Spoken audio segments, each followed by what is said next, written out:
yung pagbabago na hindi ko akalain mangyayari sa akin.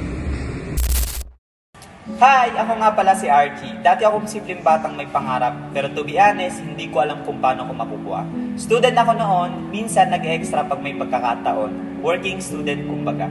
Ang gusto ko lang makatulong at pabago ang buhay ng aking pamilya. Pero sa totoo lang, nagsimula akong zero knowledge, takot, mahiyain at walang kumpiyansa sa sarili. Alam mo yung feeling na gusto mong magbago, pero hindi mo alam kung paano. Ganun ako noon. Hanggang sa naging part ako ng The Blueprint Community, doon ko unang naranasan yung environment na totoong nagtutulungan. Yung mga taong hindi lang basta kumikita, kundi nagbabago rin ang mindset at buhay. Yung mga natutunan ko ngayon, yung knowledge, yung sistema at mindset, na ibabahagi ko na rin sa mga taong nagtitiwala sa akin.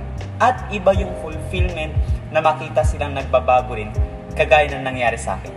Kaya kung isa ka rin sa kagaya ko dati, may pangarap pero hindi alam kung paano sisimulan, baka ito na yung sign na hinihintay mo.